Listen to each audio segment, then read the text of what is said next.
sede y actualmente trabaja con el Departamento de Derecho Procesal de la Facultad de Ciencias Jurídicas de la Universidad Javeriana.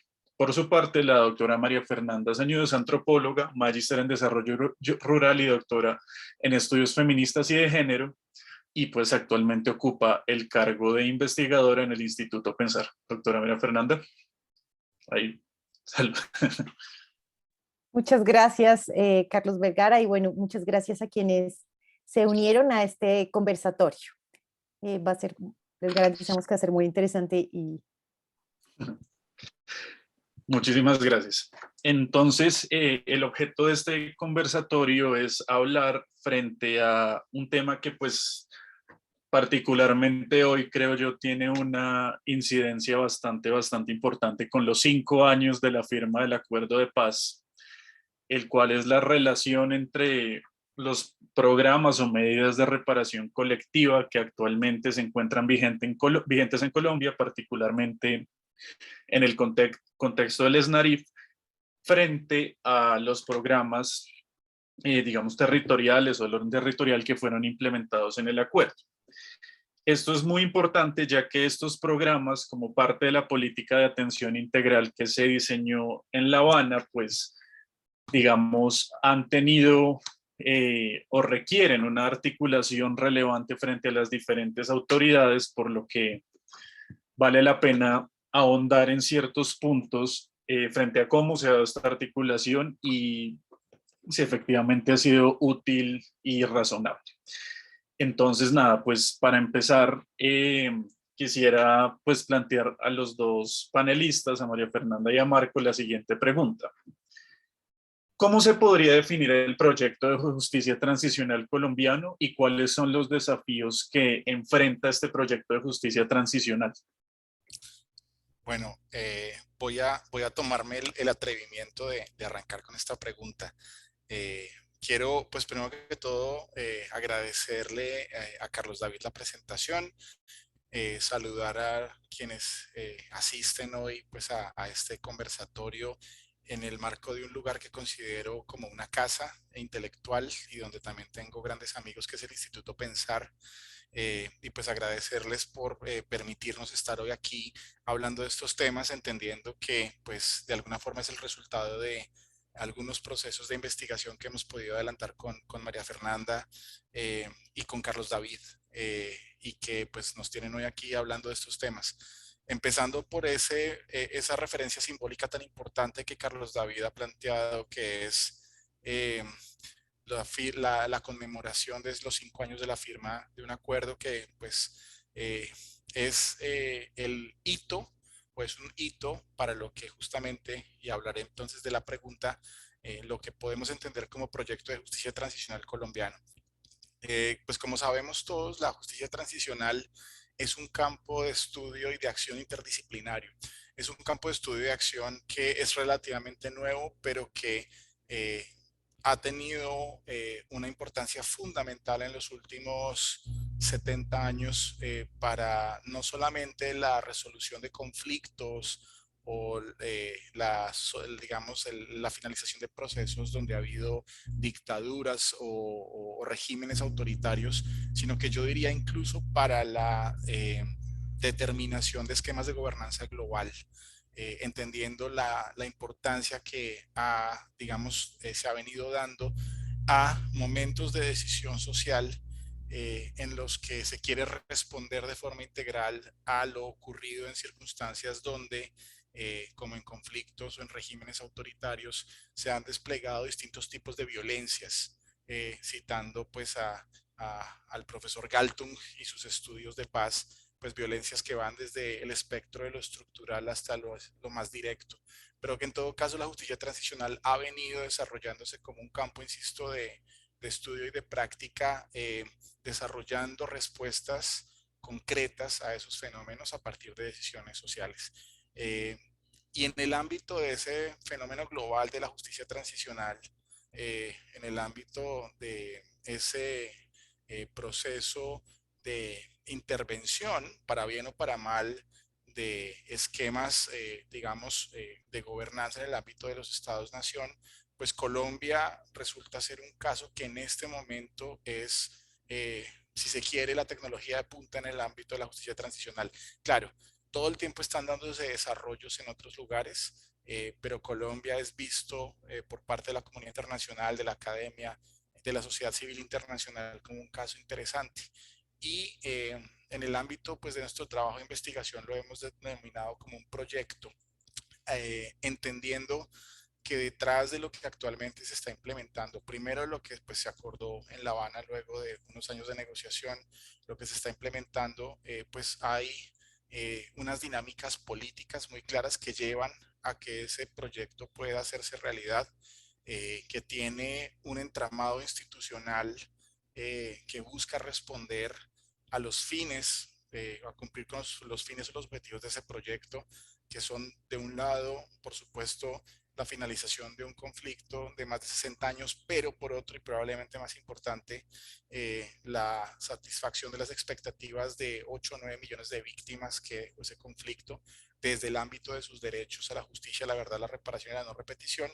Y pues finalmente un objetivo que suele verse como utópico o como un proceso que es generacional y es el de la reconciliación nacional.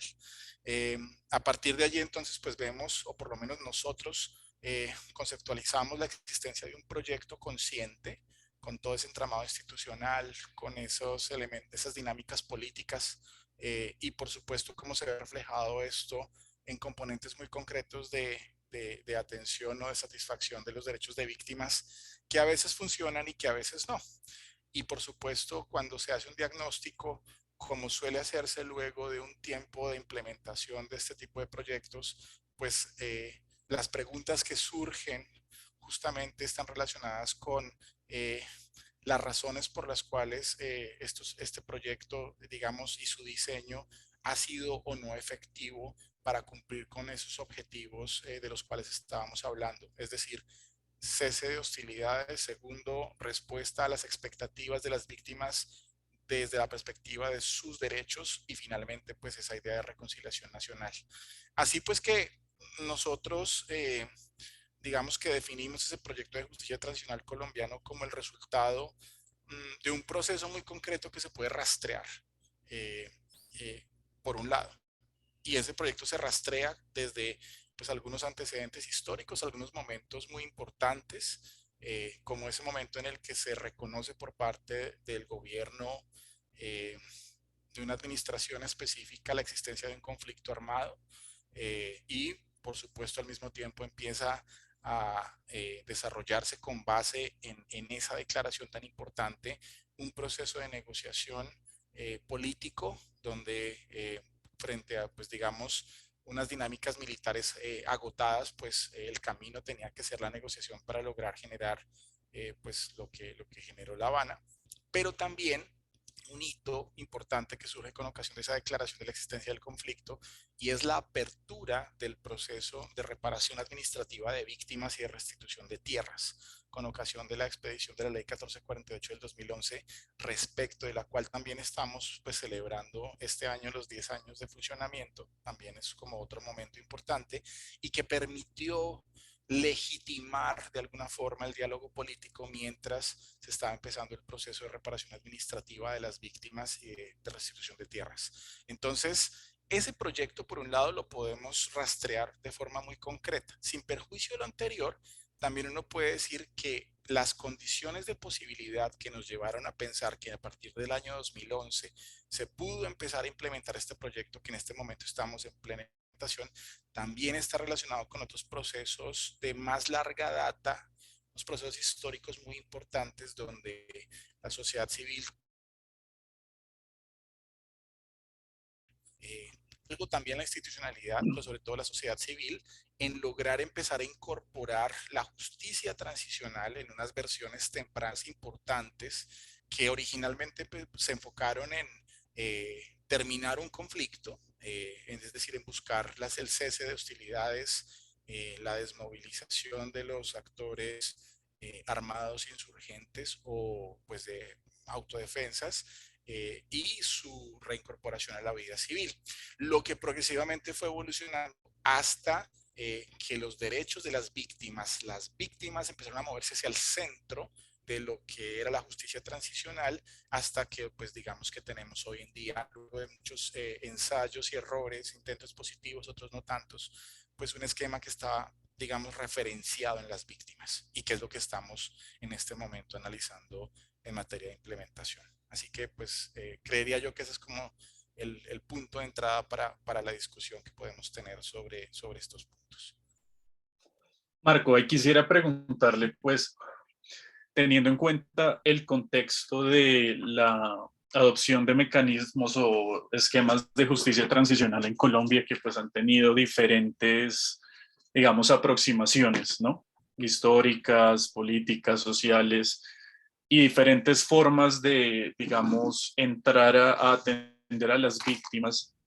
¿Cómo consideraría usted que el sistema actual, o bueno, los sistemas actuales que, digamos, se enmarcan en el marco del acuerdo, valga la redundancia, se articulan frente a esa visión de justicia transicional? Digamos, por ejemplo, en contraste con el proceso de justicia transicional del M19, por poner un ejemplo, o lo que fue Justicia y Paz. Claro, pues Carlos, esta pregunta es muy pertinente porque justamente lo que nos muestra es que detrás de lo que actualmente está ocurriendo, pues hubo procesos anteriores donde hubo modelos específicos, aproximaciones específicas. Y fíjese qué interesante, usted habla del M19, digamos, de todo el proceso que llevó a que el M19 se desmovilizara. Fíjese que en ese momento el móvil político de ese proceso de alguna forma estuvo influenciado por fenómenos un poco más estructurales que estaban ocurriendo en el país, y que pues dieron lugar a la expedición de la Constitución del 91, que hay que decirlo, incluso para el proyecto transicional actual debe entenderse que la Constitución del 91 fue un primer paso. Incluso en algunas intervenciones públicas de quienes se idearon todo el sistema transicional actual, específicamente Sergio Jaramillo, él dice que el Acuerdo de La Habana está altamente inspirado en la idea de poder cristalizar aquello que se discutió con ocasión del proceso constituyente del 91, y que por distintas razones no ha podido ser o no había podido ser cristalizado. Entonces, lo que ocurrió en ese momento probablemente fue que un acuerdo de paz con un grupo insurgente como el M-19 fue posible, entre otras cosas, porque hubo un espacio de discusión de actores sociales que nos llevó a tener una nueva constitución. Y esto es un antecedente interesante para lo que ocurrió con La Habana, porque pues son procesos distintos. Aquí, en lo que, digamos, se firmó en el 2016, no había, y desde el principio esa regla fue clara, un intento de discutir ciertos elementos del modelo político, económico, social colombiano, pero sí hacer ajustes importantes.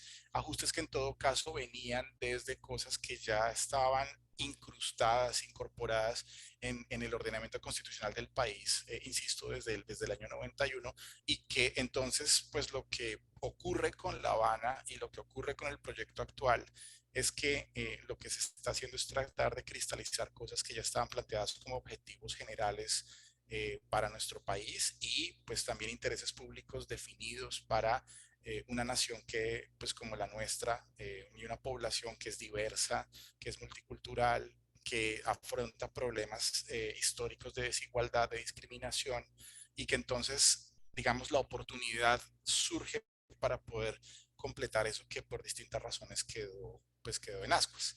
Eh, Puedo entonces ahí empezar a ver las relaciones y las diferencias entre los procesos.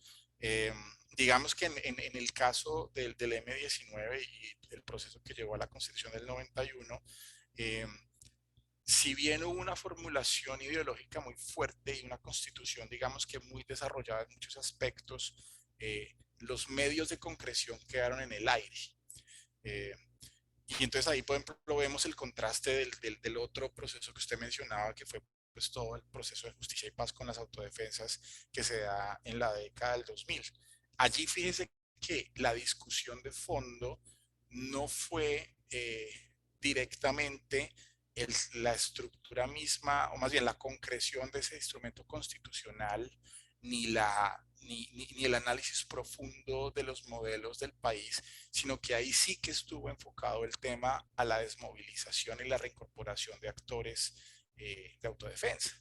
Claro, el discurso de las víctimas entra en tanto el derecho internacional de los derechos humanos y el esquema transicional, digamos, el mismo a nivel global, ya estaban permeando, digamos, todos estos intentos y era imposible no tener como punto de referencia a las víctimas, pero el enfoque no era realmente una discusión estructural del modelo de país, ¿no? Lo que sí se vuelve a retomar en La Habana y que cuando se retoma en La Habana, pues es una negociación que tiene unas particularidades en ese sentido, que tiene, digamos, unos años, pero que el resultado final, que son los puntos del acuerdo y lo que hoy en día es el sistema, sí que refleja eh, la intención de retomar discusiones que se habían dado con ocasión de ese proceso de paz y constitucional del 91, pero que solamente hasta este momento pudo volver a tener un escenario de discusión, digamos que consistente, y pues que en este momento, en parte, pues es la bandera de ese, en mi opinión, del proyecto de justicia transicional colombiano.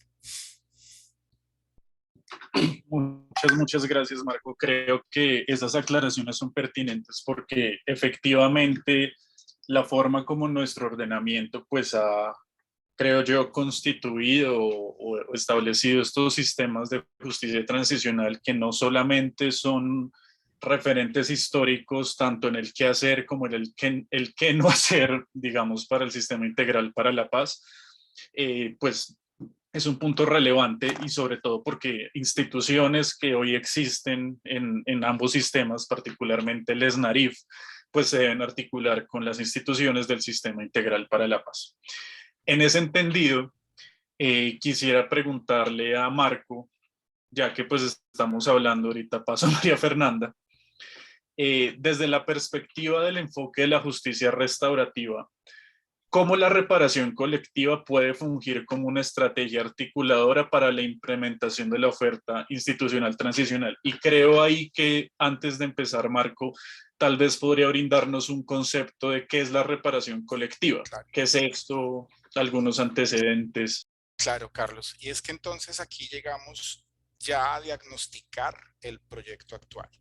Eh, y el diagnóstico lo que nos muestra es que la implementación de los distintos componentes de lo que entendemos como sistema integral, pero también de los otros puntos del acuerdo como la reforma rural integral, como el tema de participación política, el punto de sustitución de cultivos, se ha visto afectado, pero esa afectación no solamente corresponde a lo que uno podría pensar que es un factor importante, que es la voluntad política o la falta de voluntad política, sino que parece que a nivel de diseño también pareciera que hay unas limitaciones para que todo aquello que se negoció, se planteó, esté incorporado en el acuerdo final y está siendo implementado, pues pueda materializarse. Dentro de la investigación que hicimos, nos dimos cuenta que cuando los diseños transicionales se desarrollan sin pensar que su escenario natural de implementación es lo local y que en la implementación desde el territorio, pues se empiezan a dar estos retrasos o esta implementación insuficiente.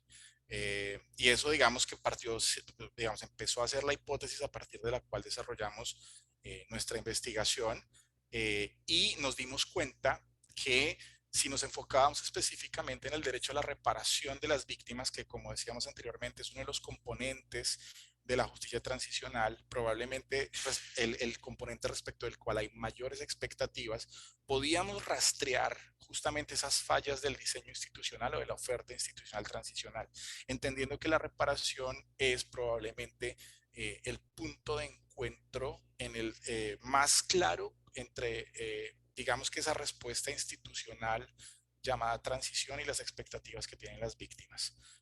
Aclarando en todo caso que la reparación está íntimamente conectada con la justicia y la verdad y la no repetición. Es decir, la forma en la cual los componentes de lo transicional funcionan y por ende los derechos de las víctimas es que están interrelacionados. Entonces, Cuando empezamos a ver el tema de reparación, para poder entender, digamos, que los problemas de diseño de la oferta institucional, tomamos además la decisión de enfocarnos en lo colectivo, en la reparación colectiva, pues que es uno de esos esquemas resarcitorios que acompañan el proceso transicional actual desde el principio. La reparación colectiva es esquematizada, implementada o planteada desde la ley 1448 del 2011 y ha acompañado todo el proceso.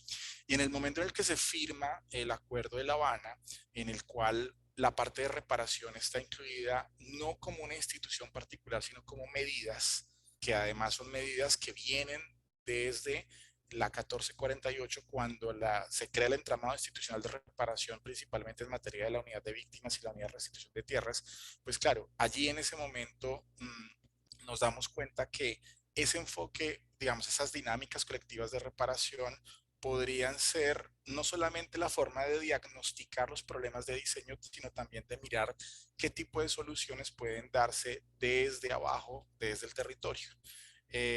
La reparación colectiva, pues, es específicamente una aproximación a las expectativas de las víctimas que plantea una realidad que es muy potente en nuestro país.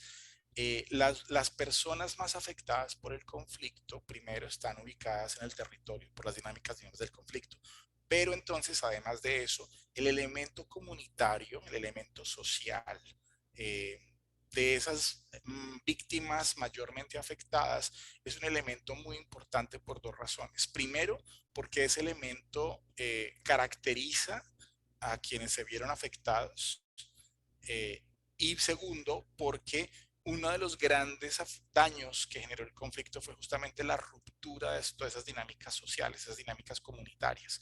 Entonces la reparación colectiva de alguna forma lo que está planteando es que más allá, digamos, de ese enfoque individual que es propio del discurso de derechos que caracteriza la justicia transicional, que es un proyecto marcadamente liberal, ¿no? Desde lo ideológico, desde lo político, incluso desde lo económico, la reparación desde la clave colectiva puede tener un impacto muy, muy grande, no solamente en clásica de la reparación que está marcada.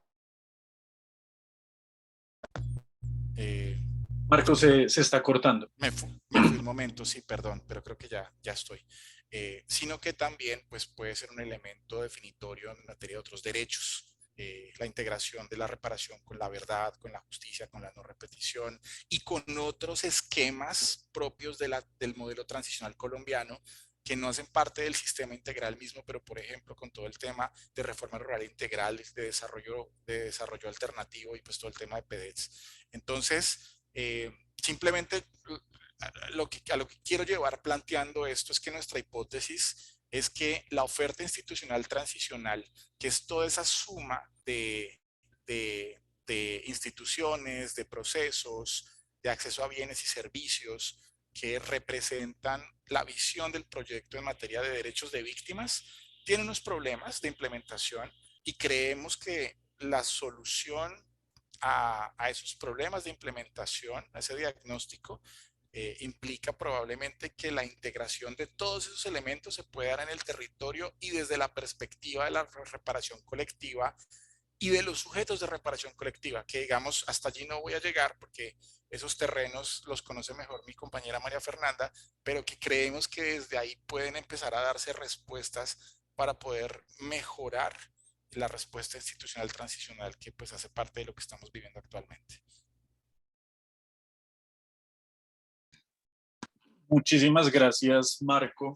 Y en ese contexto creo que la intervención de María Fernanda es fundamental para complementar, María Fernanda. Entonces quisiera plantearle lo siguiente. En los últimos días lo relativo a los PEDETs ha sido pues muy hablado porque pues es uno de los puntos, digamos, donde más debate existe frente a la implementación del acuerdo en general, ¿no? Entonces, teniendo en cuenta la importancia de estos programas en el orden del acuerdo y pues de esta vocación de reparación que es transversal, parece, dentro del sistema integral para la paz, ¿Cómo se está dando la convergencia entre la reparación colectiva y estos programas de desarrollo con enfoque territorial? Y ahí quisiera tal vez que nos contara un poco, antes de responder la pregunta, ¿qué es esto de los PEDETs? ¿Sí me explico? Vale, Para contextualizar. vale, gracias, Carlos. Bueno, pues antes de responder qué son los PEDET, pues quisiera, bueno, conectar con algo que Marco planteó que es muy importante y es que creo que esta convergencia eh, se puede pensar, o sea, acoge algunos rasgos especiales y particulares porque hace parte o deviene de ese proyecto colombiano de justicia transicional. Creo que si bien puede dar pistas para otros procesos en otros, más allá de lo que se está viviendo acá en Colombia, creo que es importante pensar que tiene unos rasgos particulares en función de cómo se está dando el proceso en Colombia. Y bueno, entonces, pues para recordar un poco que creo que la mayoría de los que estamos aquí conectados, pues estamos como muy cercanos a los procesos, pero bueno, los PDET ustedes saben que son el mecanismo más importante que se contempla en el punto 1 del acuerdo para avanzar en la materialización de los objetivos planteados en el marco de la reforma rural integral. Y se constituye, bueno, como un conjunto de estrategias que son construidas, que han sido construidas de manera participativa en diversos niveles, desde el veredal, el municipal, departamental y regional, y en conjunto con diversos actores, bueno, con una serie de problemas también con respecto a la participación, pero así una participación plural y quizás democrática. Las acciones que se identifican se estarían encaminadas a garantizar el bienestar y el buen vivir de la población en las zonas rurales, el desarrollo de la economía campesina y familiar, el desarrollo y la integración de las regiones abandonadas, el reconocimiento y la promoción de las organizaciones de mujeres, la consolidación del campo como escenario de reconciliación, que son los objetivos de la reforma rural integral. Y esto pues a través de acciones concretas como relacionadas con el desarrollo de infraestructura y adecuación de tierras, desarrollo social en respecto a salud, educación rural, vivienda, erradicación de la pobreza, estímulos a la productividad, garantía del derecho a la alimentación y reconciliación y convivencia, que es como clave para la construcción de paz en los territorios. Bueno, todos estos elementos son claves y estos son los que se constituyen como los pilares en torno a los cuales se definieron una serie de medidas que se plasman en lo que se denomina los planes de acción para la transformación territorial. Entonces, estos planes pues guían la planeación, guían la acción durante 5 años, que si no estoy mal, 10 años, ¿no? Perdón, y a los 5 años es que se revisan. Y bueno, esto de manera general frente a los PDET. Yo creo que para entender la convergencia de los procesos de reparación colectiva y los programas con enfoque territorial, debemos partir de el carácter reparador que les ha sido asignado a los PDET en el marco del acuerdo, ¿no? Esto en palabras de CODES, que a mí me encanta esto, me parece que da muchas pistas, este folleto que se llama el enfoque reparador en los programas de desarrollo con enfoque territorial. CODES plantea que ha sido insuficiente, pero esto creo que es ventajoso en la medida en que, y por las características que tiene el proyecto colombiano de justicia transicional, pues posibilita todo el tiempo estar creando, por ejemplo, a partir de la alianza institucional o la alianza entre estas organizaciones sociales y las instituciones, la cooperación al desarrollo, etcétera, una serie de estrategias y mecanismos para avanzar en esta convergencia. Sin embargo, pues en el acuerdo, en el decreto 893 del 2017, en la sentencia 730 del 2017 de la Corte Constitucional y en el comunicado número 60 de la Corte Constitucional del 12 de diciembre de 2017, se va avanzando en el significado de lo reparador de los PEDET. En el punto 5 del acuerdo, entonces se ha establecido, bueno, el punto 5 del acuerdo con el que se crea el sistema de verdad, justicia, reparación y no repetición, se ha planteado que, bueno, que las víctimas, resarcir a las víctimas está en el centro de todo el acuerdo, ¿no? Y Y la reparación de las víctimas es un derecho, y es un derecho que permite la construcción de una paz estable y duradera. Y en el 5, en la parte 5.1.3.3, cuando se aborda la reparación colectiva, además de la que se dice que es condición para, para avanzar en la construcción de paz, se establece entonces la posible ligación entre reparación colectiva y desde el carácter reparador de los PEDET. Entonces, de ahí en adelante se van planteando cosas que son muy interesantes. Por ejemplo, lo primero que se plantea es que el carácter reparador del PEDET primero tendría que verse desde la priorización, o sea, cómo se hizo la priorización de los territorios, ¿no? Que son, pues, que van a ser zonas PEDET o regiones PEDET, que van a integrar las regiones PEDET. Es cómo se priorizó los municipios que entran en esta lógica de planeación territorial. Y de entrada, por ejemplo, CODES lo plantea, ya esto tiene una intención reparadora, ¿no? Porque vamos a resarcir y a reparar todas esas condiciones que ocasionó estas problemáticas que se originaron a causa del conflicto armado y las que subyacen a las dinámicas del conflicto armado.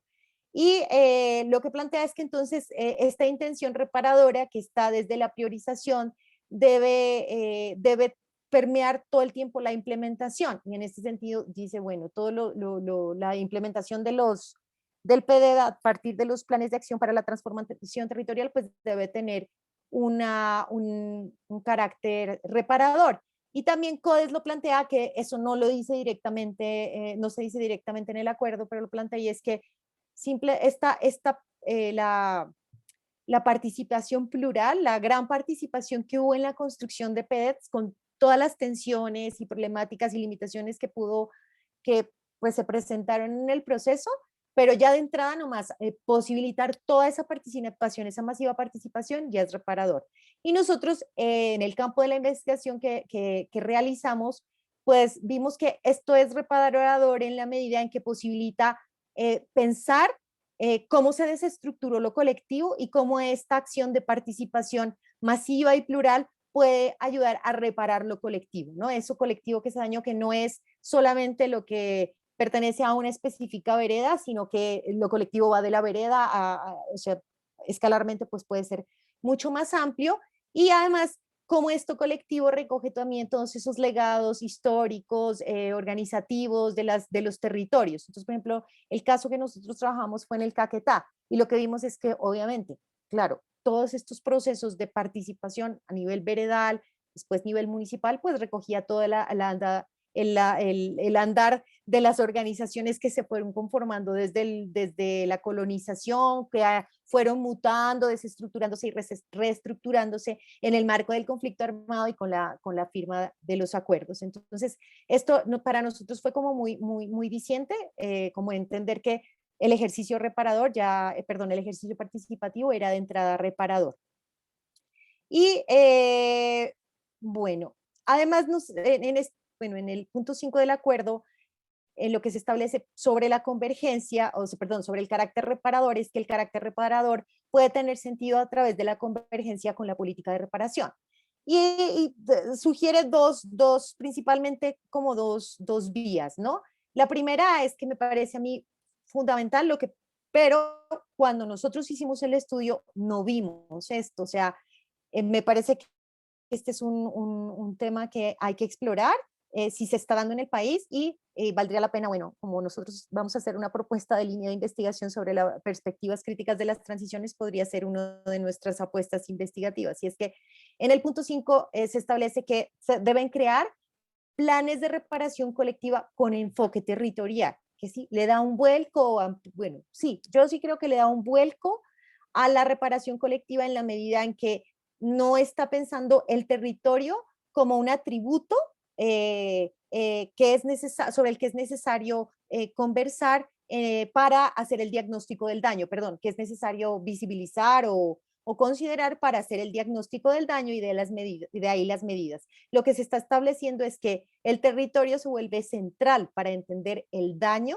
no es un atributo sino que interactúa con otros, sino que es central, es el eje para entender qué produjo el daño, cómo se produjo y de ahí entonces identificar las posibles medidas reparadoras. Entonces el territorio aquí cobra una centralidad importante que creo que ha sido muy poco explorada. O sea, creo que es una cosa que está muy nueva y que merece pues no solo ser explorada por si está pasando, sino también en función de lo que plantea CODES de esta como insuficientes elementos que se han dicho sobre el enfoque reparador, entonces podría ser esa como una beta de trabajo, entender cómo esto dentro del enfoque reparador puede posibilitar, por ejemplo, pues la construcción de paz y avanzar en el resarcimiento del daño.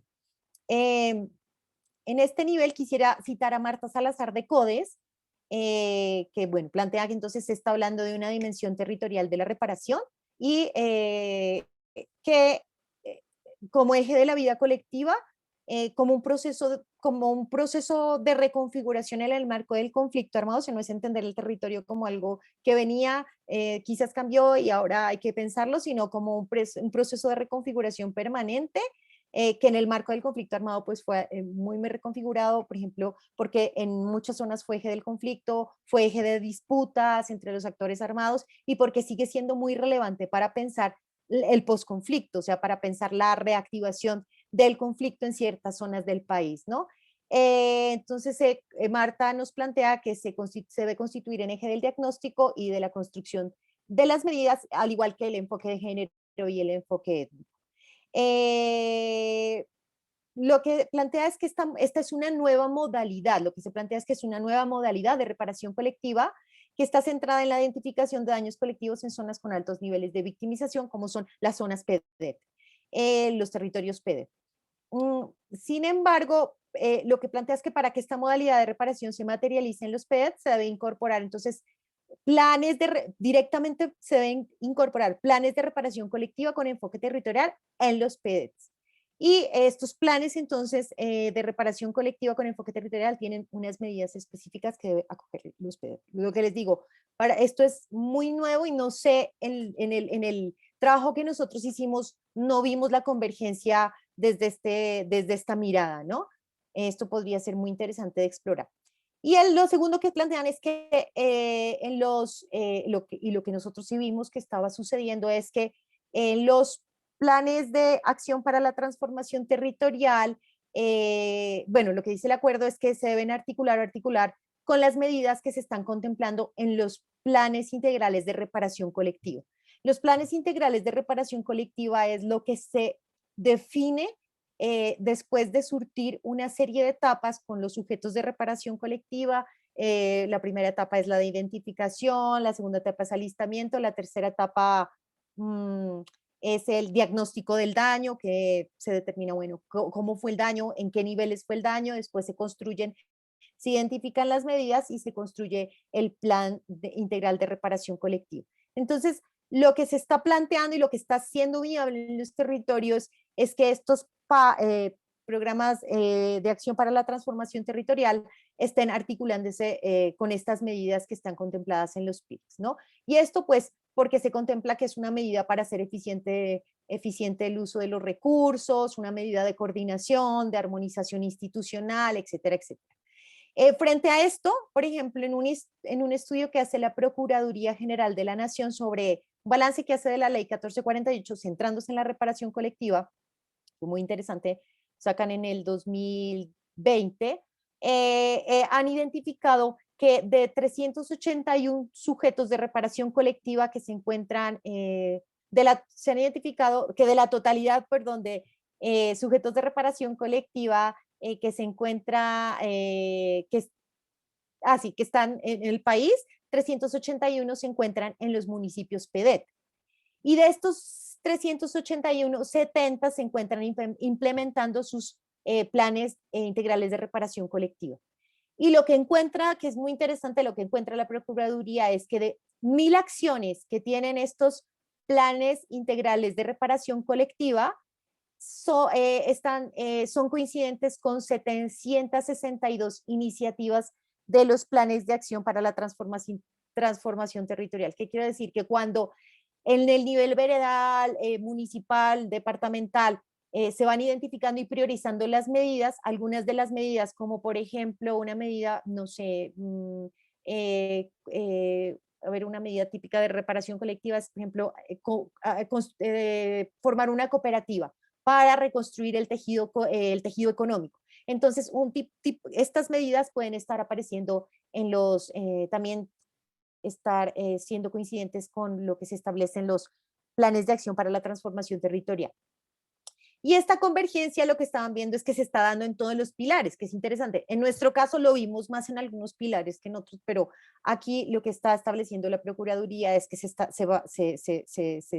se ven en todos los pilares. Entonces, planteaba que, por ejemplo, en el pilar 1, que es el de ordenamiento de la propiedad rural y uso del suelo, pues se coinciden 59 acciones de los PIR con 59 iniciativas. En el pilar 2, infraestructura y adecuación de tierras, 45. En el pilar 3, que es salud rural, 87. En el pilar 4, educación rural y primera infancia, 151. En pilar 5, vivienda rural, agua potable y saneamiento básico, 29. Pilar 6, reactivación económica y producción agropecuaria, 128. Es muy interesante porque ya sube, bueno, en el de educación rural y primera infancia también.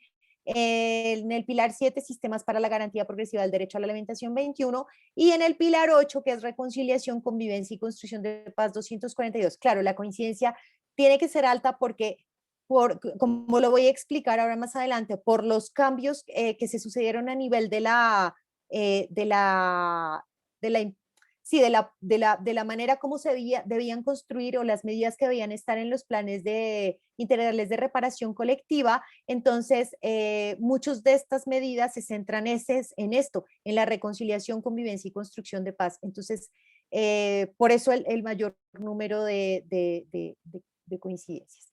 Y la Procuraduría destaca que este ejercicio de inclusión de las medidas de los planes integrales de reparación colectiva obedeció a iniciativas propias de las comunidades, ¿no? Y a las exigencias de los líderes y lideresas, y que no fue directamente el resultado de la incidencia de acompañamiento institucional. Yo creo que aquí, bueno, yo creo que sí hay que matizar, porque en el caso que nosotros estudiamos, que fue el del Caquetá, sí que se veía un papel activo de la unidad de víctimas para hacer viable que se implementen las medidas, que se hagan coincidentes las medidas del PIR con las medidas del PATR.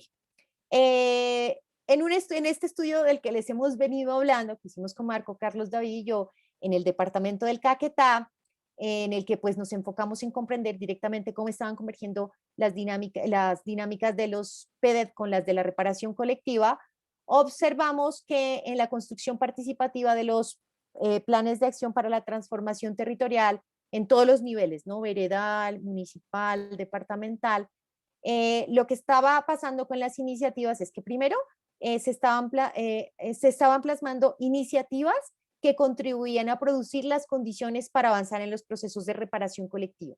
Esto es muy interesante porque, claro, la reparación colectiva en muchos territorios no tiene, o sea, no avanza, no avanza un sujeto de reparación colectiva en la implementación de toda la ruta porque no hay recursos, por las condiciones del contexto, la reactivación del conflicto y otra serie de circunstancias. Entonces, nosotros lo que veíamos es que se concebía el PEDET como una oportunidad para incluir iniciativas que permitieran la viabilización de los procesos de reparación colectiva.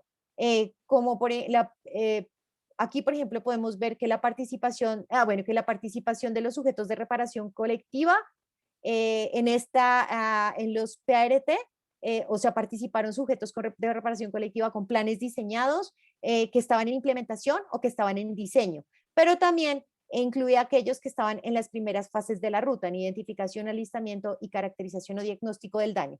Y esto, entonces, claro, posibilitó que se identifiquen, porque en el proceso los sujetos de reparación colectiva van tomando conciencia sobre las limitaciones que el proceso tiene. Entonces, en esa medida, pues, claro, iban surgiendo todas estas iniciativas que pueden ser en ocasiones muy genéricas, de manera que pueden abarcar el amplio espectro de procesos que implicará la garantía del derecho a la reparación. Estas generalmente lo que vimos es que se incluían en el pilar 8, reconciliación, convivencia y construcción de paz. Entonces, por ejemplo, tenían, no sé, como fortalecimiento de no sé, de una cátedra de derechos humanos o fortalecimiento de la unidad de víctimas, etcétera, etcétera. Después lo que nosotros veíamos es que había iniciativas que recogían aquellas medidas que no pudieron incluirse en los PIR, y esto era muy interesante. ¿Por qué? Porque de lo que les planteaba, que con este cambio de la manera como la unidad de víctimas empezó a pensar y a planear las medidas, se restringen ciertas medidas, ¿no? Por ejemplo, nosotros hicimos un estudio previo con un sujeto de reparación colectiva en Vista Hermosa, y por ejemplo, ellos y ellas lo que estaban demandando era la reconstrucción de la escuela y la reconstrucción del puente.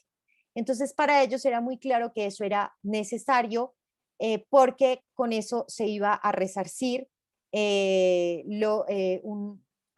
un daño que había sido ocasionado en el conflicto y que había imposibilitado, pues que había tenido impacto en las redes sociales, en el tejido de las redes sociales, en el liderazgo, en los procesos organizativos, etcétera. Sin embargo, la unidad les dijo que no, porque eso no podía ser, eso tenía que irse por otro nivel. Entonces, claro, cuando emerge lo de los PEDET, esas medidas pueden ser viabilizadas a través de los PEDET. Entonces, lo que les planteaba, estas medidas que no pudieron incluirse en los PEDET porque la unidad por su rol no puede asumir compromisos tales como la construcción de infraestructura vial o social o el desarrollo de determinados proyectos productivos, o porque entidades como que pertenecen al SNARIP no asumen su compromiso en materia de reparación colectiva, o porque los entes territoriales se comprometen débilmente con la implementación de los PIC. Entonces se vio la oportunidad de incluir en los planes de acción para la transformación territorial este tipo de medidas. Y lo que veíamos es que se incluían sobre todo medidas concernientes al pilar 2, que tiene que ver con infraestructura y adecuación de tierras, y en el pilar 6, que tiene que ver con reactivación económica y producción agropecuaria. Y lo tercero que veíamos es que se plasmaban iniciativas que resultaban claves para viabilizar procesos de reparación colectiva, como por ejemplo la restitución de derechos territoriales o la restitución de tierras. Y estas medidas pues se estaban incluyendo en el pilar 1, que tiene que ver con ordenamiento social de la propiedad rural y uso del suelo. Lo que vimos es que en gran parte de los acuerdos municipales del Caquetá, pues, para la zona de Caquetá y Huila, se observan iniciativas enfocadas a la constitución o saneamiento de resguardos, asignación de tierras a comunidades campesinas, para materializar el retorno, entre otros. Bueno, eso es como lo que nosotros vimos, que me pareció súper interesante porque nos da pistas de cómo en el camino se van tejiendo estos procesos de convergencia entre los PEDET y los procesos de reparación colectiva. Ahora, lo que quisiéramos destacar, y esto se relaciona con algo mencionado en la sentencia 730 de 2017, y es que es clave que se puede priorizar en los PEDET la reparación, pero los PEDET no pueden ser directamente los que reparan, y por eso resulta clave incorporar los PIR o construir estrategias que viabilicen el carácter reparador, como esto que plantean de la reparación colectiva con enfoque territorial. También es clave que destacar que, como lo que dice CODES, la implementación de los PEDET no es en sí misma reparadora, y se deben diseñar entonces y desplegar procedimientos concretos. Y esto tiene que ver mucho con lo que planteaba Marco del proyecto colombiano de justicia transicional, y es que es un proyecto que se va construyendo en el camino y que posibilita estas adecuaciones, ajustes, modulaciones, de la manera como se va a construir, cómo se van materializando los acuerdos en los territorios, y además pues le va dando sentido al mismo proceso de justicia transicional. Bueno, está ahí. Uf, muchas cosas, María Fernanda, pero muy pertinente. Sí, muy largo. En el marco de lo que tú mencionas, y esta pregunta va para Marco, es, ahorita la JEP se enfrenta a un reto frente a la adopción de ciertas medidas reparadoras, restauradoras, como eventualmente son las TOARS, las sanciones propias, en fin. Estos planes de reparación colectiva y su incidencia en los PEDETs, como muy bien lo desarrolló María Fernanda, tal vez puedan ser un elemento que se deba tener en consideración al momento de definir estas medidas reparadoras restauradoras, creo yo. Entonces, quisiera preguntarle, Marco, ¿qué opina de esto? Es decir, teniendo en cuenta la forma como se desarrollan los planes de reparación colectiva, que digamos tienen una participación de víctimas y tienen una vocación de alcance como más de rango comunitario antes de la reparación individual, ¿deberían ser tenidos en cuenta? Y la otra pregunta que puede ser un poco más difícil es, ¿qué tanto satisfacerían estos planes de reparación colectiva el deber de consulta que, digamos, establece de alguna manera la ley estatutaria y el acuerdo con las Claro. comunidades entre los cuales van a verse implementadas estas medidas reparadoras, restauradoras de la JEP? Pues Carlos, la pregunta es muy pertinente porque empezamos a tratar de conectar bloques. Me parece muy importante hablar de esto porque María Fernanda nos ha explicado de forma muy clara la conexión que hay entre reparación colectiva y sujetos de reparación colectiva y PEDETs, y probablemente la otra vuelta del tema es justamente mirar esto, cómo puede entrar a dialogar con las particularidades de las instituciones del sistema integral en punto de lo judicial, el componente de verdad y el componente humanitario, por ejemplo, de búsqueda de personas desaparecidas. Y el caso de la JEP puntualmente es muy interesante. Y esto por lo siguiente. Hay una discusión muy profunda en materia de reparación desde el componente judicial, porque, pues, varias razones. El diseño institucional de la reparación en el proyecto colombiano, pues como lo decíamos anteriormente, está centrado principalmente en la reparación administrativa, que está a cargo de la Unidad para las Víctimas y que responde a la aceptación de que hay conflicto y la implicación, digamos, de que el Estado por su incumplimiento en deberes de respeto y protección y satisfacción de derechos, pues tiene que ser el primer actor en la reparación. Ahora bien, cuando entra el componente judicial, que es la JEP, surge otra pregunta que es absolutamente natural y que es parte de las expectativas de las víctimas, y es, bueno, ¿los perpetradores, los máximos responsables, tienen o no la obligación de contribuir a la reparación? La respuesta inmediata es que sí, por supuesto, y que incluso la contribución a la reparación hace parte, en mi opinión, de lo que podría evaluarse a la hora de mirar si hay o no impunidad en un proceso de justicia, que justamente es uno de los debates centrales de la JEP cuando el paradigma de investigación, juzgamiento y sanción es restaurativo. Es decir, que la imposición de sanciones no tiene un enfoque principalmente retributivo y enfocado en la cárcel, sino que tiene un enfoque restaurativo y que por ende lo que busca es que las sanciones, pero no solo las sanciones, sino todas las acciones que cumplan los comparecientes en el ámbito de su régimen de condicionalidad, que es, para traducirlo en términos concretos, lo que deben desarrollar en el ámbito de la JEP para mantenerse en un sistema de beneficios condicionados y no ir a la justicia penal ordinaria, es justamente reparar o contribuir a que haya una restauración de todo aquello que se rompió en el ámbito del conflicto. Tenemos un problema, y es que pues el ámbito mismo, la estructura misma de la JEP tiene un enfoque de macrocriminalidad. ¿Eso qué quiere decir?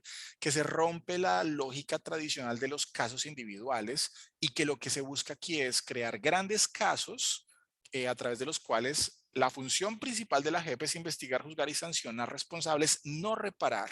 Y eso es muy importante, pero sí contribuir a la reparación en el ámbito de la imposición de sanciones restaurativas. Habiendo dicho eso y planteando que es un esquema con muchos desafíos, además que es muy polémico y que tiene, por supuesto, en ocasiones hemos visto, digamos, resistencia por parte de las víctimas porque dicen las víctimas, pues la expectativa de la reparación de los victimarios y en el ámbito en todo caso del trabajo de la JEP es grande. Podemos ver que esa contribución a la reparación puede hacerse más fácil o por lo menos de forma más efectiva si se pensara que lo que usted mencionaba, Carlos David, los TOAR, que son los trabajos sobre actividades con contenido reparador e impacto restaurador, que son acciones que se desarrollan por todos los comparecientes en el ámbito del cumplimiento de sus beneficios condicionados, de las condiciones para acceder a beneficios penales, las sanciones propias, que son las que se le imponen a los máximos responsables, que llegan en los grandes casos a responder, y finalmente los compromisos claros, concretos y programados, que son unas dinámicas restauradoras a cargo de los terceros entendidos como aquellos actores que no son ni agentes del Estado, miembros de fuerza pública, ni exguerrilleros o exmiembros de FARC, sino por ejemplo empresarios, políticos, ¿cierto? Que también cumplen funciones reparadoras en ese ámbito de contribución a la reparación, que no es reparación, sino una contribución. Allí podría entrar todo el esquema de reparación colectiva a facilitar esos procesos. Los diagnósticos iniciales de la JEP en este sentido es que de verdad se piensa que es difícil cómo poder materializar esas dinámicas de reparación y restauración en el ámbito de la JEP. Y la respuesta que pues, nosotros vimos en nuestra investigación es que lo que se está haciendo a nivel de reparación colectiva en el territorio e incluso en el ámbito de los PEDET, al menos en algunas de sus líneas, podría ser un escenario y además un conjunto de condiciones de posibilidad para que esas sanciones restaurativas que se deben imponer, para que esos TOAR que deben cumplirse por parte de los comparecientes, para que esos compromisos claros, concretos y programados que proponen los terceros civiles tengan un escenario natural de materialización y que incluso por la misma naturaleza de la reparación colectiva, sus componentes, por la misma naturaleza de los PEDETs y el ámbito de participación y de autoridad territorial que tienen, podrían ser lugares donde pues podría darse la materialización de todos estos elementos que se dan en el ámbito de la JEP. E incluso probablemente no solamente en el ámbito de la JEP, piensa uno en la Comisión de la Verdad y todo el componente de diálogo social, que también para aclarar muy brevemente, nuestra Comisión de la Verdad tiene dos grandes como troncos misionales, el del esclarecimiento que se va a cumplir con un informe y el del diálogo social que está enfocado a restablecer muchas dinámicas de interacción social que se rompieron con ocasión del conflicto y que están pensadas desde la perspectiva de la reconciliación en materia, pues digamos, de no repetición, en materia de verdad, en materia, digamos, de componentes que están vinculados con lo que entendemos como diálogo social en las regiones. Allí, por ejemplo, ese diálogo social, esos componentes que han tenido algunos problemas de implementación, tendrían un escenario natural en las dinámicas de reparación colectiva, en todos los esquemas comunitarios y de incidencia que hacen parte de lo que es la reparación colectiva. Y por supuesto, pues habría que pensar que también el esquema de gobernanza de los PEDETs, si se quiere como pensado como un esquema de gobernanza territorial transicional, es un escenario donde, por ejemplo, esos componentes del sistema integral pueden aterrizar y pueden lograr la materialización que hasta el momento, como decía al principio en algunas de las preguntas, pues no se han podido ver materializados. Así que bueno, pues vemos un escenario con posibilidades y con una conexión que podría ser interesante explorar. Ahí también quisiera preguntarle, Marco, y creo que María Fernanda lo tocó un poco en su intervención, es cómo las experiencias del SNARIF y particularmente de la UARIF pueden nutrir, digamos, el diseño y la forma como se ejecutan los PEDETs. Pues la UARIF lleva, pues no alcanza a tener 10 años, creo que la implementaron 1 o 2 años después de la promulgación de la 1448, pero digamos ya lleva más de un tiempo muy importante implementando estos programas.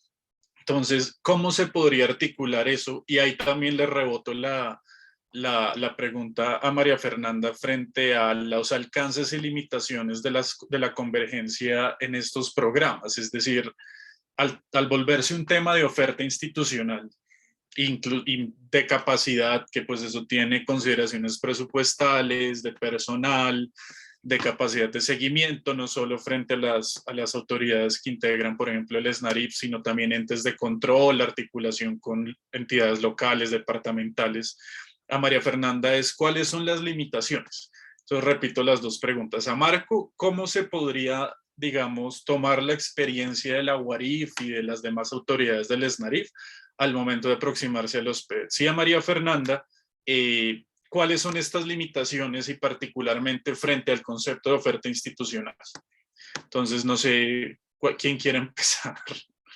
Marco. No, pues de una vez que vengo yo como, como embalado. Mire, justamente cuando uno se pone a revisar cuál ha sido el proceso de la UARIF, eh, en medio de las dificultades que se han tenido y también los errores que ha habido, pues porque evidentemente hay errores cuando se arranca de ceros y además es una entidad pues que tiene una naturaleza muy particular si uno se pone a mirar, a compararla con otros escenarios institucionales en otros procesos transicionales. Una de las cosas buenas que hay que rescatar de la UARIF es la progresiva capacidad, digamos, la capacidad que ha ganado en poder interactuar muy bien en el territorio. La UARIF en el territorio se ha fortalecido la capacidad de interactuar con la base social, es cada vez más potente y hay muchos casos exitosos que nos muestran cómo sí es posible pensar que la institucionalidad puede interactuar con las bases comunitarias. Ese es uno de los grandes dilemas y unos grandes problemas, incluso en todos los estudios críticos de las transiciones, y es ver cómo la justicia transicional a veces termina volviéndose un proyecto impuesto desde lo institucional y quién sabe qué actores globales para arriba y que no hay participación. Es decir, no es un proyecto transicional desde abajo. Y una de las cosas que la UARIF ha podido lograr es justamente construir unas bases de interacción para que ese elemento desde abajo se dé. Es decir, para que la participación de la sociedad civil, de las organizaciones de víctimas, de las ONGs que las apoyan, de otro tipo de actores en el territorio importantes, por ejemplo, las juntas de acción comunal, pues se pueda dar en el ámbito de la reparación administrativa. Entonces, ese esquema que pues es interesante analizar podría ser utilizado para otras dinámicas que hacen parte de todo el proyecto transicional. Es decir, para que la oferta institucional transicional pueda darse, pero además esté informada por esas dinámicas de participación que son tan importantes, y además reconociendo pues que en nuestro país la base social ha logrado, justamente por la dificultad en la cual tuvo que constituirse y luchar o ser, digamos, un espacio de contrahegemonía, pues como la base social hoy está en un punto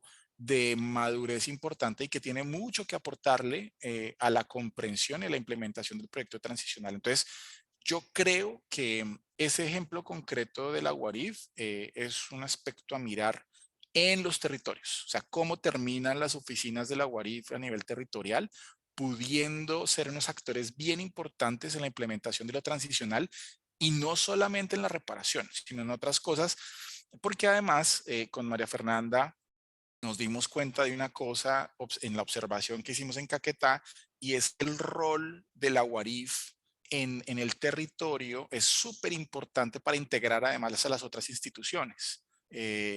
Instituciones en materia de no solamente lo transicional, sino incluso en tema de bienes y servicios esenciales, ¿no? Termina generándose como también una comunidad epistémica en la cual la UARIF tiene un papel muy importante y es aglutinar esfuerzos institucionales, pero también permitir, como decía anteriormente, que la base social pueda participar y pueda informar las decisiones que se toman en ese ámbito territorial de oferta institucional transicional.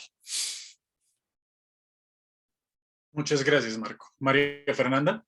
Bueno, gracias. Pues yo quisiera complementar un poco lo que estaba planteando Marco, y era lo que nosotros vimos en el Caquetá y también, bueno, en Vista Hermosa y en Trujillo, es que la UARIP, mucha gente reconoce a la UARIP como lo que llega del Estado, ¿no? Como lo primero que llega del Estado después de tiempos violentos. Entonces es como que la institución que empiezan a reconocer en ese proceso transicional.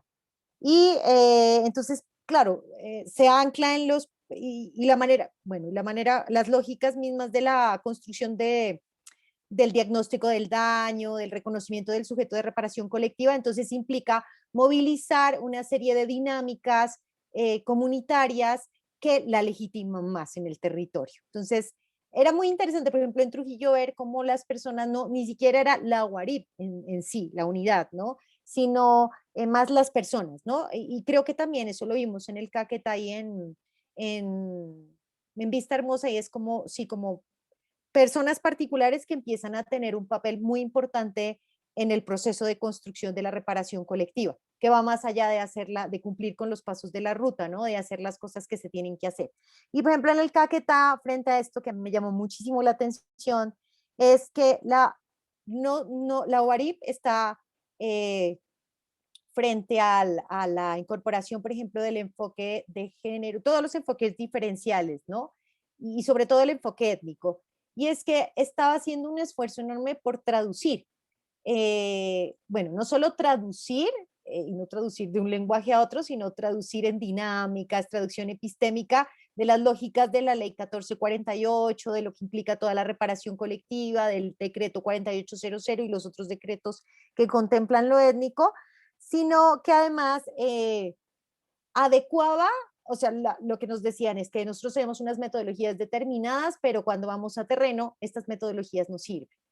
Entonces, iban construyendo metodologías en el camino y las metodologías se adecuaban a las lógicas y dinámicas de las comunidades, sobre todo las étnicas. Entonces, por ejemplo, planteaban, si, no sé, si iban a una comunidad huitoto y por ejemplo, el mambeo o el conversar alrededor del fuego, como todas esas cosas son súper claves para lo comunitario y lo colectivo, entonces las metodologías acogían esas formas, ¿no? Particulares. Y entonces esto, claro, para nosotros fue súper interesante porque veamos que lo que veíamos es que la UARIP se iba adecuando a las lógicas de los procesos colectivos y comunitarios. Entonces, esto a mí siempre me llamó muchísimo la atención y me parece que eso de entrada, por ejemplo, es muy reparador, ¿no? O sea, de entrada nomás, no tanto, o sea, sí el proceso de cumplir con la ruta completa y hacer todo el proceso de reparación colectiva, implementar el plan, etcétera. No más que la UARIB esté y que se adecue sus metodologías, posibilite la participación, afiance la relación entre Estado, comunidades, etcétera, creo que ya tiene de entrada un carácter reparador. Yo quisiera ampliar un poco más sobre los alcances de esta convergencia, y es que, bueno, sobre todo creo que esta armonización de los PAER con los PIR, pues creo que ese es un avance muy importante porque tanto en la sentencia como en los acuerdos y como en otros instrumentos, pues todo el tiempo se ha estado llamando la atención sobre la armonización, ¿no? No solo de los espacios asociados a las transiciones, sino de estos espacios con otros espacios que tienen que ver, bueno, con otras normas y otros derechos. Entonces, creo que esto está mostrándonos esa posibilidad de convergencia, de armonización. Y esto, pues, de todos modos está, con todas las limitaciones, está produciendo condiciones para viabilizar los procesos de reparación colectiva. Creo que no va a permitir que todos se surtan, todos los procesos, por la serie de condiciones que están presentándose en los territorios presupuestales y de todo tipo. Sin embargo, sí creo que puede dar lugar a que algunos sujetos, por ejemplo, que no habían alcanzado a implementar o que estaban ya en la fase de implementar, comenzando la fase de implementación, puedan hacerlo. Entonces esto, pues esta convergencia está posibilitando que haya condiciones presupuestales, técnicas, contextuales e institucionales, ¿no? En este sentido, pues claro, obviamente esto ya está posibilitando que el PEDET funja como un dispositivo, un mecanismo para resarcir daños materiales y morales, productos de las graves violaciones de los derechos humanos, y que posibilite, pues, o esté contribuyendo a la dignificación y el reconocimiento de las víctimas. También, pues, creemos que está ayudando entonces en esta medida a cumplir con los objetivos que se fija para la reparación colectiva, está ayudando a reforzar la política de reparación colectiva, que para nosotros era muy importante que, por ejemplo, se evitaba la duplicación de esfuerzos para atender a las víctimas, pues por la armonización. se superan algunas de las dificultades que se presentan en la formulación e implementación de los planes integrales de reparación colectiva, por ejemplo, el que no existan dolientes para ciertas medidas, entonces pues con esta armonización pues se logra avanzar en estos procesos que están a medio camino, que no se consideraron. Creemos que la articulación, que bueno, la vimos sobre todo en esta investigación que hicimos con la territorial Caquetá Huila, y es que la unidad, por ejemplo, tiene procesos andando que están en consonancia con los procesos con sus procesos misionales, pero que ahora en adelante estos procesos misionales y estos procesos que se están andando se van a reforzar con la ejecución de los PEDET, ¿no? Pero además esto le está implicando, y yo creo que en eso también está avanzando la unidad, y es que tiene que adecuar metodologías y estrategias de trabajo con los sujetos de reparación colectiva, sobre todo en la fase de formulación, bueno, de alistamiento también, dado que existe una nueva condición que va a determinar la planeación. Y esto tiene que ver pues con este enfoque territorial de las reparaciones colectivas sobre el que mencioné antes. Y en este sentido, por ejemplo, se prevé que en la fase de alistamiento en específico, en los procesos de socialización se debe incluir temas relativos a los PEDET y en general frente a los acuerdos de La Habana. Listo. Y esto de la inclusión de la dimensión territorial en los procesos de reparación colectiva, por ejemplo, a nivel de la caracterización y el diagnóstico del daño, creo que va a potenciar esta toma de conciencia de la importancia que tiene el territorio, no como un atributo, sino como un eje para pensar todo el daño, todo lo que pasó, todas las implicaciones que el conflicto armado tuvo en los territorios. Creo que frente a las limitaciones, pues ya ustedes han mencionado algunas. Creo que hay pues muchas iniciativas se están quedando por fuera porque pues no hacen sentido porque además lo que está pasando con los PDD es que no solo participan víctimas, y no solo sujetos de reparación colectiva, sino pues muchas más personas de los territorios, organizaciones, colectivos, etcétera, etcétera, que de alguna manera, claro, son víctimas del conflicto armado, pero que no necesariamente, por ejemplo, están en el sistema, ¿no? O reconocidos como víctimas. Entonces esto, por ejemplo, me parecía muy interesante porque CODES lo planteaba como que nos puede, o sea, muchas de las cosas que están por fuera se deben a que hay muchas más cosas que están siendo demandadas por las comunidades que no logran coincidir con lo que están demandando las víctimas, pero entonces que el reto está en hacer ver cómo tratar de conciliar esas demandas, tanto de las víctimas como de las personas que no han sido reconocidas directamente como víctimas, pero que son víctimas, cómo conciliar, ¿no? Esas demandas de cara a pensar, por ejemplo, la revisión de los PED ahora en 5 años. ¿A cuándo se cumplen los 5 años? Lo que plantea, por ejemplo, la Procuraduría es que hay debilidad propias del proceso participativo que se surtió, y es que muchas de las víctimas o de los sujetos de reparación colectiva no sintieron que ese fuera un espacio de participación, porque, por ejemplo, en ocasiones no entendían cómo podía, o sea, que eso es lo que pasa con el traslapamiento de procesos, ¿no? Y es que llevaban un proceso de participación muy activo con la reparación colectiva y ahora se asomaba otro. Entonces, bueno, en Vista Hermosa nosotros sí veíamos que las personas del sujeto de reparación colectiva estaban muy participando muy de lleno en la construcción del PEDET. Pero en el Caquetá vimos que algunos sujetos de reparación colectiva no participaron, no entendían cómo podía ser la participación, estaban además saturados de los procesos transicionales. Entonces creo que esto iba debilitando también como todo este proceso participativo que habría que pensarlo mucho mejor. Una falta de acompañamiento por parte de la institucionalidad, que no solo tiene que ver pues con el papel de la unidad, que creo que hace todo su esfuerzo, sino pues de las otras instituciones, y a veces como que no se entiende cómo tiene que converger, por ejemplo, la ART con la unidad de víctimas en ciertos territorios. En el Caquetá era muy claro que, por ejemplo, se habían fijado que la convergencia se daba en en la mesa que correspondía al pilar 8, al de reconciliación y convivencia. Entonces, ahí sí que había un trabajo coordinado y bueno, con otros actores. Pero, por ejemplo, la unidad podría estar en otros de los pilares y no se entendía muy bien cómo podría ser esta convergencia institucional en el marco de los PEDET. Yo creo que no existen mecanismos concretos y a veces entonces se va improvisando en el camino. Y eso puede debilitar los procesos, pero a mi modo también puede habilitar otros procesos.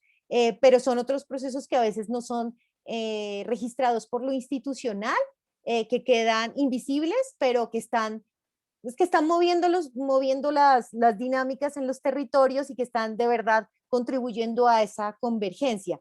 Y creo que entonces, por ejemplo, esto lo planteábamos con la unidad y es la necesidad de sistematizar en los territorios todo eso que está pasando, como desde abajo se están construyendo estas convergencias, estos mecanismos, sino que en ocasiones no se sistematizan o la unidad u otros actores no los consideran como relevantes. Y pues los que creo que ya sobre los que ya se han venido mencionando y bueno, que no solo se mencionarán aquí, y que tiene que ver con la desfinanciación de la paz, los altos niveles de corrupción, la reactivación del conflicto armado en los territorios, por ejemplo, la llegada o el afianzamiento del modelo extractivista en ciertos territorios, que bueno, tiene también que ver con la reactivación del conflicto en los territorios.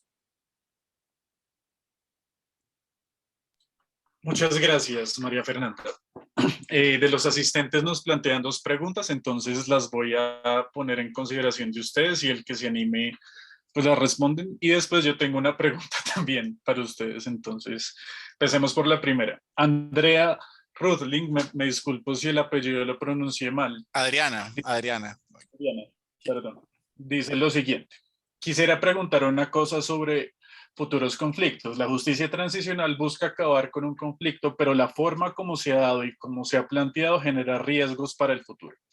Uno de los riesgos es el intento de organizaciones y el otro es entre víctimas, quién participa y quién no, y las demás personas pobres por acceso. ¿El paso a PEDETS tiene alguna posibilidad de superar estas fragmentaciones y conflictos según lo que han visto? ¿Quién se anima a responder? Yo creo que sí, que tiene posibilidades de superar, o sea, las genera, pero también puede hacer que se supere. Yo creo que las genera porque es lo que nosotros veíamos, es como que, por ejemplo, todo lo que estaba plasmado en la ley 1448 y en los decretos estaba para tipos de víctimas, ¿no es cierto? Y una víctima del conflicto armado directamente bueno, que fue víctima por estas victimizaciones, etcétera, etcétera. Entonces, como que tiene unas lógicas. Cuando los PEDET se abren, está hablándose no solo de las víctimas directas del conflicto armado, las que son reconocidas, sino como de territorios que han sido marginalizados, vulnerados, donde no solo se han violado los derechos humanos por causa del conflicto armado, sino por el desarrollo, por la exclusión del Estado, etcétera, etcétera. Entonces, claro, lo que está posibilitando, me parece muy interesante, es esa ampliación no está posibilitando a nivel legal, ¿no? Ampliemos la noción de víctima, sino más al nivel de las organizaciones, de las y los académicos, y es cómo pensar esta noción de víctima, ¿no? Y ahí cómo pensar esta noción de reparación, que yo creo que, por ejemplo, con los PEDET es necesario repensar esa noción de reparación desde una perspectiva mucho más amplia. Por eso estos reparaciones colectivas con enfoque territorial, porque a lo que se supone que nos llevan es a pensar en un daño mucho más amplio que no solo pasó por no sé, por el daño colectivo el daño, perdón, del conflicto armado, sino que son daños que concatenan el conflicto armado con no, perdón, no es una visión del conflicto armado como una guerra, sino como un conflicto sociopolítico con anclajes que está anclado a problemas estructurales, de inequidades. Entonces, creo que a mi modo de ver, eso están dando. Entonces, la posibilidad de ampliar no sé si la noción de víctima o de quiénes podemos estar dentro del proceso, quiénes debemos estar dentro del proceso. Y sin embargo, pues creo que en el marco de eso pues genera conflictos, porque claro, las víctimas van como con el proceso de reparación colectiva, como que van en una vía, ¿no? Y de repente viene otra. Y entonces como que bueno, hay posibilidad de que esto pase a esto, pero si no, entonces esto tiene financiación y esto no, lo que queda por fuera de los PEDET.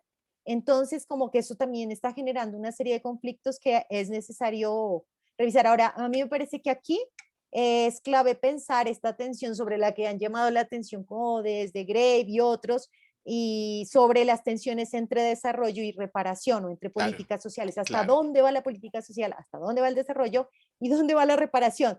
O, y si no, entonces, ¿qué pensamos de manera, o sea, que, porque a mí me parecería muy interesante pensar en resarcir conflictos desde esta perspectiva mucho más amplia, ¿no? Porque, por ejemplo, en el caso de, voy a tomar el caso de Vista Hermosa, que hayan volado un puente, no se veía como un daño colectivo, ni como parte de la reparación, pero la gente decía, esto implicó que nosotros tuviéramos no interactuáramos colectivamente, no desarrolláramos procesos colectivos de carácter político que nos permitiera incidir en lo político, tener proyectos productivos más amplios, etcétera, etcétera. Entonces, claro, sí había una víctima, o sea, había una idea de resarcimiento muy ligada a esos efectos en el desarrollo y del desarrollo. Yo quisiera complementar ahí tu respuesta, María Fernanda, estando totalmente de acuerdo, y es que es muy interesante porque eh, uno incluso podría decir que hay violencias estructurales y violencias que están temporalmente muy lejos del actual, digamos, escenario fáctico respecto del cual versa la transición, que en todo caso sí que ahí está, sí que están conectados. Es decir, cuando uno se pone a revisar esas relaciones de causalidad y empieza a ir hacia atrás en el tiempo y empieza a entender la relación entre la violencia directa y la estructural, termina concluyendo que hay muchas circunstancias de desigualdad social, de pobreza histórica, que en todo caso están conectadas con muchas de las cosas que están tratando de ser resueltas a través de los procesos transicionales. Claro, es una de las limitaciones naturales de la justicia transicional. Es imposible dar una, digamos, proponer un proyecto transicional que vaya hacia atrás de forma indefinida o que sea responsable de todos los tipos de violencias, incluyendo las estructurales que vistas desde la otra cara de la moneda se refieren a problemas de acceso a bienes y servicios. Pero lo que sí se puede pensar es en escenarios donde sea posible conciliar las necesidades transicionales con las necesidades de desarrollo y tratar de ver cómo se pueden generar escenarios de avance, digamos, al tiempo continuo, en el que esas tensiones naturales entre víctimas y población históricamente discriminada o desigual o en situación de pobreza, pues pueden encontrarse. Incluso yo diría que un elemento importante para complementar al PEDET en ese escenario sería el diálogo social, justamente para que esas fracturas que hay y que se pueden generar con ocasión de ese trato, digamos, distinto entre víctimas y población históricamente discriminada o en desigualdad, pues puedan resolverse. Que ese es otro elemento, digamos, que es muy importante en la transición, ¿no? No solamente es la implementación de acciones en materia de acceso a bienes y servicios o de reparación, sino también cómo poder recomponer una sociedad que está fracturada y que está en tensión permanente por la misma, además, naturaleza de lo que es la transición. Algunos reciben, no todos. Es decir, es el momento en el que se desarrollan acciones desde lo institucional en favor de un grupo poblacional, pero no todos, y eso genera unas tensiones naturales. Entonces, pues, me parece interesante cómo explorar esa idea y me parece, pues, que la pregunta de Adriana tiene todo el sentido y además, pues, aprovecho y la saludo. Espero que estés muy bien, Adriana. Bueno, Tatiana Sánchez pregunta, yo quisiera preguntarle si ustedes creen que la desarticulación entre la unidad de víctimas y los diferentes cuerpos del Sistema Integral para la Paz tienen o tendrían implicaciones para las posibilidades de los diferentes proyectos transicionales. Claro, es decir, la desarticulación es una realidad, por lo menos hasta el momento. Eh, Eso tiene muchas razones. Era necesario implementar todo el esquema de reparación administrativa y todo el tema de restitución en el momento en que se implementó para legitimar los diálogos y para empezar a responder a las víctimas, porque no era posible negociar una paz sin empezar a reconocer que el Estado tenía una deuda con las víctimas. De alguna forma, esas temporalidades distintas hacen que la conexión no sea del todo efectiva, porque claro, cuando ya se implementa el sistema integral, esos tiempos de implementación eran distintos a los tiempos ya de la unidad. E incluso porque es que en 4 años hay muchos conceptos que evolucionan, que cambian, que se ajustan. Entonces también hay unos elementos de tensión en lo conceptual respecto al enfoque de cada una. Se está empezando a trabajar en eso porque lo que debe ser es que el sistema, incluso ya el sistema no se llama sistema integral de justicia, verdad, repetición, sino es el sistema integral para la paz. Incluso porque le cambiaron el eslogan porque eso no estaba funcionando muy bien. Debe pensarse como un todo, como piezas engranadas, la forma en la cual la reparación administrativa sirve y se sirve de lo que está ocurriendo en los otros componentes, que incluso es más desde los otros componentes hacia la idea de reparación integral, ¿no? Y eso va a determinar seguramente lo que pueda ocurrir en futuros procesos transicionales, sin duda. Ahora, hay que verlo como lecciones aprendidas, ¿no? Para ver cómo de pronto en futuros procesos se busca desde el principio responder a esas tensiones que ya se sabe que se pueden generar si primero se inicia con la reparación administrativa y después llegan los otros componentes. Bueno, digamos, seguramente hay que verlo desde esa perspectiva y puede servir para pues, futuros escenarios, no solamente en Colombia, sino yo creo que también en otras latitudes donde lo transicional, donde surgirán proyectos transicionales importantísimos y pues en latitudes cercanas, pienso yo, pienso en Venezuela, pienso en México, donde aquí hay lecciones interesantísimas. Pues pienso lo mismo que Marco, no, pues, a mí por ejemplo, veía el sistema, ¿no? Y aparecía reparación, yo decía, y siempre me preguntaba, bueno, ¿y quién es el doliente o cuál es la institución doliente de la reparación? Entonces siempre tenía uno que pensar en la unidad y decías, bueno, pero cómo se entreteje la vinculación de la unidad con el sistema, ¿no? Y yo creo que lo que está planteado, o sea, creo que eso ha generado una serie de como de tensiones y de no saber cómo hacer institucionalmente, pero a la par ha estado dando lugar a la construcción de estas estrategias para la vinculación. Ahora no hace parte del sistema, por ejemplo, lo que veíamos como la participación en los pilares. Quizás en el Caquetá solo está en el pilar 8, pero habría que ver en otros territorios cuál es el papel en los pilares, ¿no? Porque resulta central el papel de la unidad en cada uno de los pilares y en el, sí, como en la implementación de las iniciativas. Hay un papel, está jugando un papel muy importante, bueno, sobre todo en este que es el que yo conozco, que es con lo de los PEDET, no sé con los otros componentes, pero en este vínculo con la RT ha sido fundamental. Y, por ejemplo, una cosa que creo que también es muy, muy importante es cómo la unidad, no sé cómo se está dando, ¿no? Ese es otra beta a explorar y es cómo logra articular, por ejemplo, todo este proceso, todo esto que además se plantea para en los acuerdos y los PDIs, esta necesidad de pensar en las reubicaciones y los retornos y la restitución de derechos territoriales. Entonces yo creo que ahí también está la unidad dándole pistas a la RT o en esa convergencia se construyen y ¿cómo se llama la unidad? La Agencia de Tierras, la Agencia Nacional de Tierras, ¿no? La ANT. Entonces creo que ahí también se vinculan. A mí me parece muy interesante, ANT, gracias, me parece como que el proceso va dándose, lo que pasa es que no se está sistematizando, creo que eso es urgente de hacer y es sistematizar todo lo que se está dando en el camino.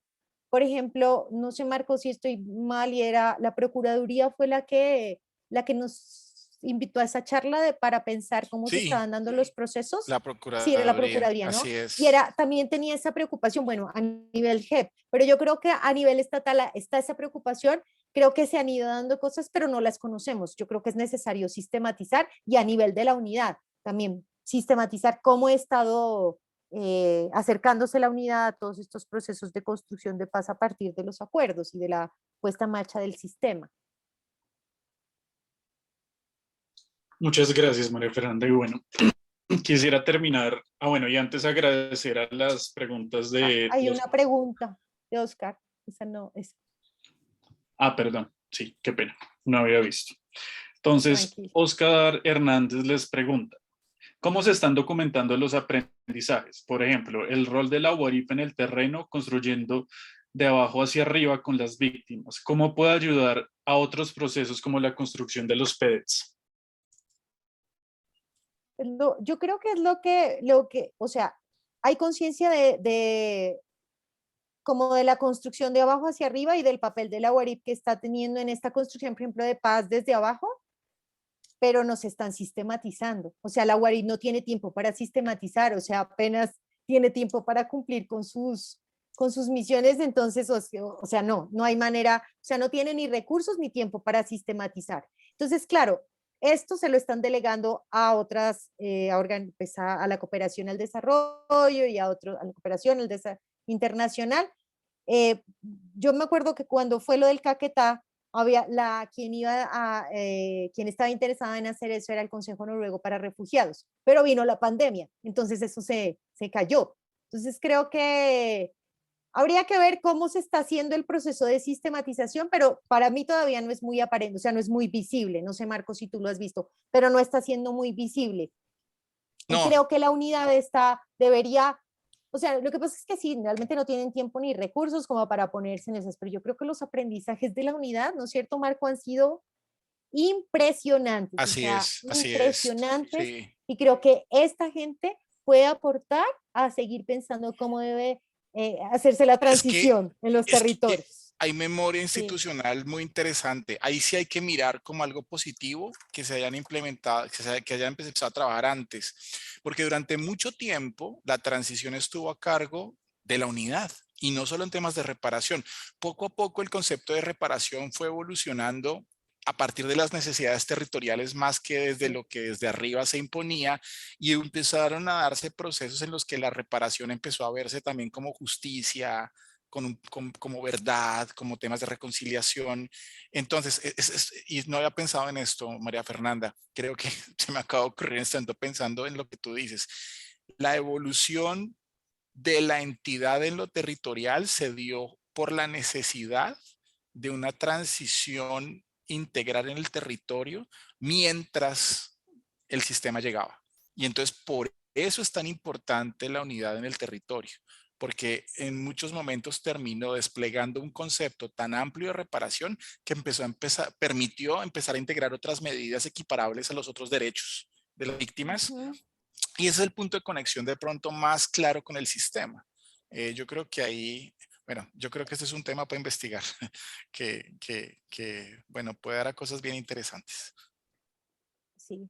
Sí, ahora que decías lo de la evolución, por ejemplo, que es muy interesante, pero siempre me he hecho esa pregunta y no sé cuándo emerge, por ejemplo, el tema de los atributos, ¿no? De poner estos atributos para entender el daño colectivo y toda esta metodología para acercarse a los atributos, porque esto también no es, o sea, no sé en qué año surge, pero no es cuando empieza la reparación como política, no tiene cómo centrar los atributos y ya ponerse a pensar en lógica de atributos se me hace muy interesante, pero no he sabido de dónde, cómo emerge y por qué emerge y con qué intencionalidad emerge. Bueno, ya para terminar, quisiera plantear una pregunta final a manera de reflexión y es, teniendo en cuenta pues que los PDETs y su articulación con los planes de reparación colectiva pues conllevan muchas instancias, no solo desde la parte administrativa, interior de la JEP y demás. ¿Cómo se podría buscar no generar una acción con daño tal vez o vulnerar las expectativas de las víctimas al implementar estos programas? Sí, es decir, una de las grandes críticas que desafortunadamente, y creo que es conocida por todos y todas, frente a los programas de reparación en Colombia, es que se genera una expectativa en las víctimas y pues que muchas veces no se cumple infortunadamente. Entonces, teniendo en cuenta pues todo lo que integra el sistema integral para la paz, valga la redundancia, y lo simbólico, que es pues para la terminación del conflicto armado, la integración de estas figuras, ¿cómo podría generar una acción sin daño en cuanto a las expectativas de las víctimas?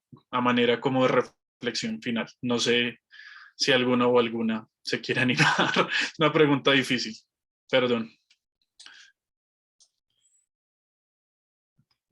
Pues a ver, no sé, rescato de la pregunta, Carlos David, que en efecto es muy fácil terminar revictimizando, es muy fácil generar como unos impactos negativos cuando se trata de desarrollar cosas positivas en el ámbito de lo transicional.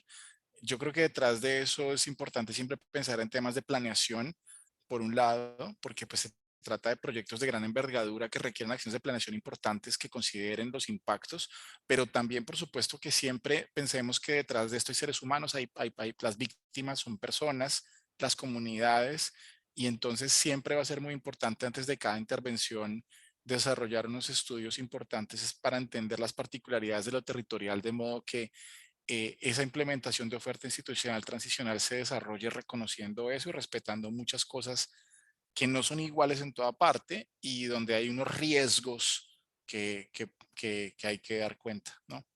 Sería eso de mi parte.